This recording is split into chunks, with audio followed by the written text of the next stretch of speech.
What if, for you and those who are joining our ranks as certified PAs, you skipped the crash and burnout part of that story, and instead of racing to the bottom in this career, you focus on the fact that this career is a marathon, not a sprint. Welcome to The PA is In, the show created by PAs for PAs, where codependency with your supervising physician is a thing of the past, optimal team practice is the future, and physician associate has taken the place of physician assistant as the professional title of choice. I'm Tracy Bingaman, and I'm obsessed with redefining what success as a PA looks like and what it feels like. Here you'll find the mindset shifts, systems, and processes I use to escape healthcare burnout and integrate my work into my life. Work-life balance is a myth, and an integrated life where you thrive professionally, not a balancing act, is the goal here. My mission is to help you to grow into a unicorn PA who loves their job, has abundant energy, time to spare, and work-optional financial freedom. The PA is in. One of my very favorite things about being a podcaster is crossing paths with other incredible podcasters. If you love this show, especially when I share about my experience with healthcare burnout and recovery, you're going to want to check out the podcast, Burnout, What I've Learned So Far, hosted by my friend Meg Letty. Meg is a former CT surgery PA turned advocate for healthcare provider wellness. Turn in to hear how she recovered from burnout and integrated well-being into her life to create a life of dreams, not nightmares. Add Burnout, What I Have Learned So Far with Meg Letty to your podcast queue to start your journey to wellness and healing today. Oh, and welcome back to another episode of The PA is In. Today's episode is an open letter of my top tips for new graduate PAs. So, dear new graduate PA, congratulations, you did it. Welcome to the ranks of the greatest profession on earth. Now, I may be a little bit biased when I say that being a PA is truly the most awesome career, but that's neither here nor there. What we are celebrating today is the fact that you did it. You made it. You made it through the testing, you took the PANCE, and now you are officially a PAC. Welcome, welcome, welcome. From the practicing PA community, from me to you, we are so incredibly proud of you. Today's episode is dedicated to all the new graduates that are joining our ranks. If that's you, I'm cheering you on loudly from here. If that isn't you, well, there's some really great life advice coming at you in this episode anyway. And would you do me a favor either way? Would you be so kind as to forward this episode to a friend? Send it to another new graduate. Send it to a classmate of yours. Spread the word and the positivity and the advice. It bears noting that before I launch into telling you all the things I wish someone had shared with advice with me as a newly minted PA, that some things have to be lived in order to be learned. There's something to be said for your unique lived experience. It's all yours, and it will inevitably be different than mine has been. That being said, there's also such great value in learning from someone who has been there and done that. So without further ado, here are my top 10 tips for new graduate PAs. Number 1, it's a marathon, not a sprint. Your career as a PA is a marathon. It is not a sprint. And in order for it to be sustainable, you have to pace yourself. We have lately come to propagate this narrative that when we first graduate, we would work ourselves to the bone, become burned out and jaded, then work backwards and find a way to practice medicine in a sustainable way. Things that lead to this burnout are the lack of boundaries, being at the bottom of the pecking order, or feeling like you need to prove yourself to your team and your colleagues and your collaborating physicians. What if, for you and those who are joining our ranks as certified PAs, you skipped the crash and burnout part of that story, and instead of racing to the bottom in this career, you focus on the fact that this career is a marathon, not a sprint. Now, what do I mean when I say your career as a PA is a marathon? I mean that your career needs you to be sustainable and practicing for years and years, maybe even decades, really. In order for that to happen, you need to pace yourself. You didn't work so hard to become a PA in your career to have it be a flash in the pan. You want to be able to have a lasting impact on patients' lives and to do that for years to come. Alongside pacing yourself in your career, you need to be strategic. It's important to be intentional about making strategic career moves. Take time to see how work would fit into your life, not how you can squeeze your life into the cracks of time in between shifts. Be prudent about choosing your specialty and clinical practice setting. Think about what you want your life to look like and feel like in the coming years. In short, look further into the distance in your career. Take a wider view of your career as a whole. Consider your career like a chess game.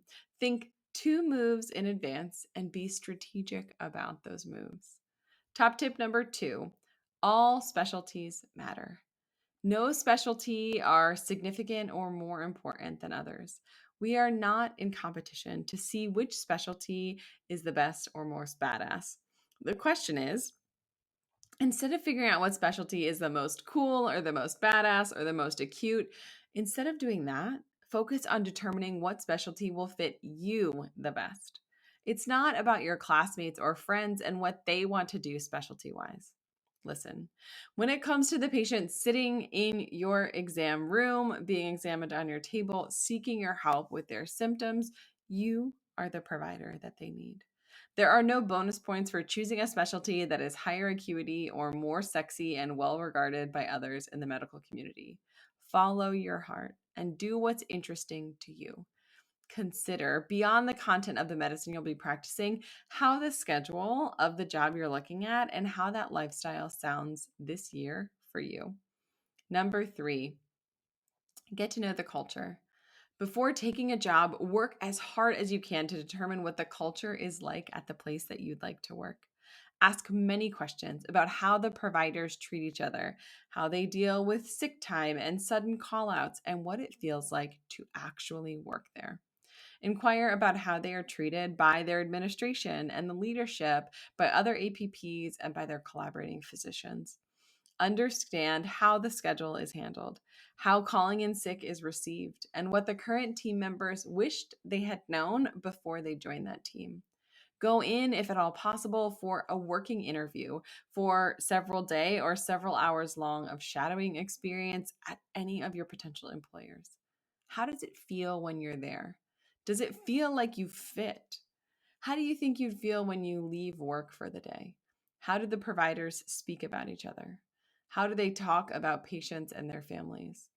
After working for over a decade, I have realized that culture matters more than specialty when it comes to where you work in medicine. Yes, I know what a big deal we make about specialty. It's the question that we ask students, the one that we asked each other, and the thing that we focus on. We say, do you know what area of medicine you're interested in practicing?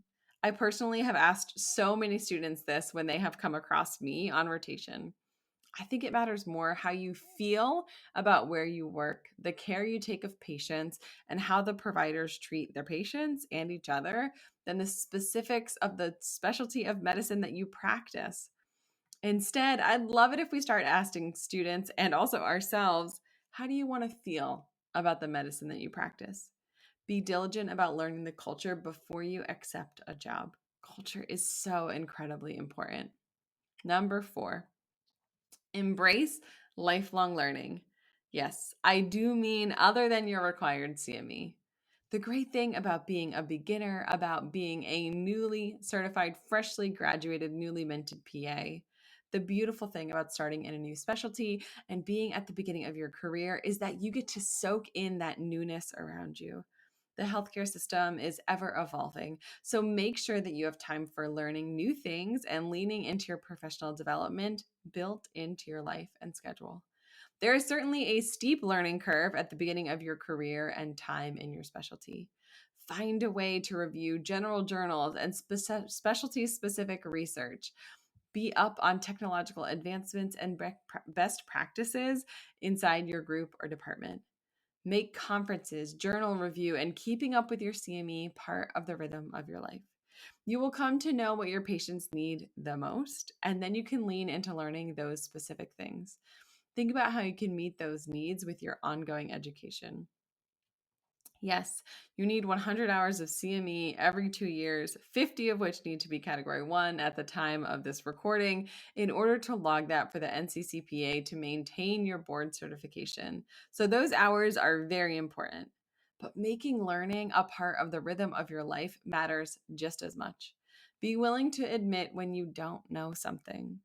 Be willing to look it up and expand your knowledge so that next time you will know that thing. Your future patients will thank you for making learning, advancing your skills and abilities a part of your life.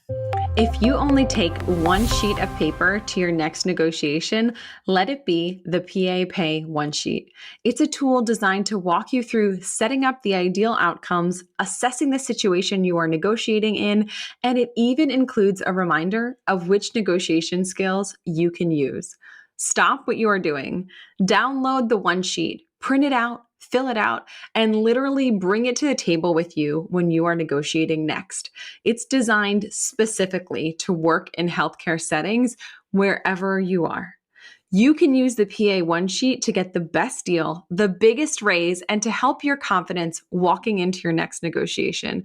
Head to www.tracybingaman.com/one, that's ONE, to download your free copy of the PA Pay One Sheet and start prepping for your next negotiation today.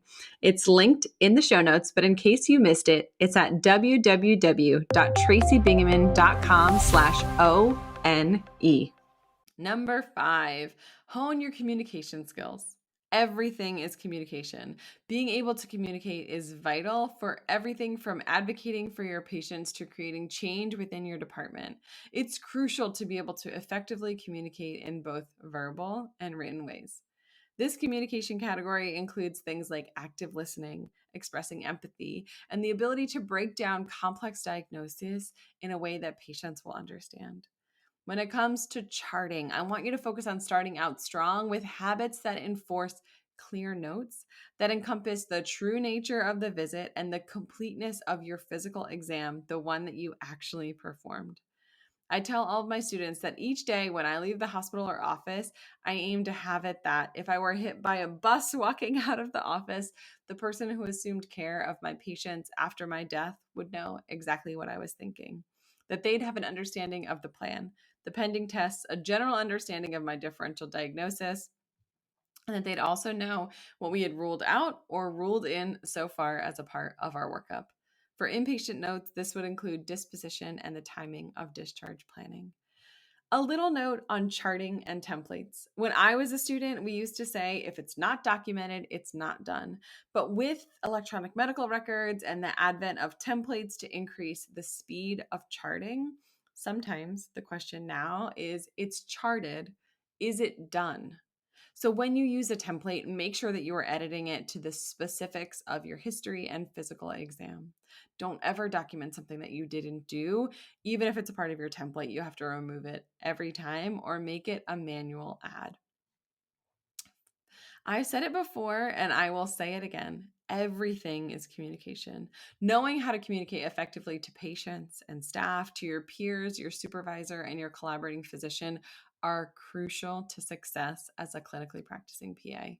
If this is a weak spot for you, focus on how to improve your communication. Seek feedback on things like your verbal communication, your charting, the emails that you're spending, or speaking at meetings. This is such an important piece of succeeding, is being able to communicate with those around you.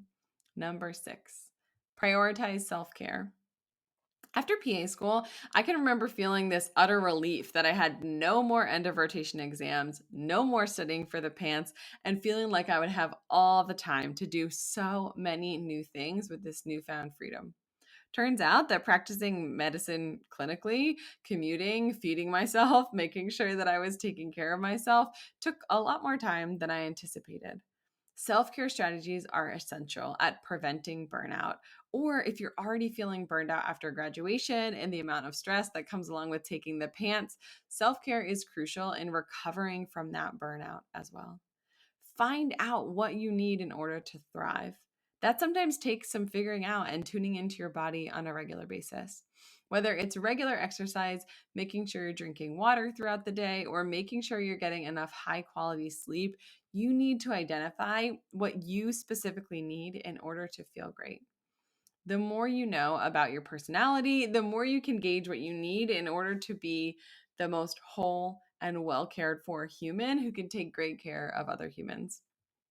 Check out the PA personality quiz linked in the show notes to learn what your personality predispositions are as a provider so you can make sure you're taking care of yourself and taking great care of your patients. I mentioned earlier that this career is a marathon, it's not a sprint. In order to live and work in a way that's sustainable, you'll need to find ways to take care of yourself while in the midst of taking care of everyone else. I did do an episode 191, on 7 ways to complete the stress cycle. Exercise ranks high on that list. Find a way to move and fuel your body so that you can keep on healing others and be at your best. Start today to take care of yourself. Remember to put on your own oxygen mask first and fill your own cup, and be diligent about the care of yourself as you are about the care you're providing others. Number 7, networking matters. I want you to be intentional and focused on cultivating a network of strong relationships. This network extends beyond the PAs in your office, hospital system, or town. Be on the lookout to pour into connections with other physicians, NPs, and other interdepartmental professionals that you work with regularly. I tell my PA students that it costs absolutely nothing to be kind. Being kind and cultivating positive relationships with those around you is so important. When someone calls with a question, be gracious. When they consult you in the afternoon and you're bummed that the consult was ordered, be kind.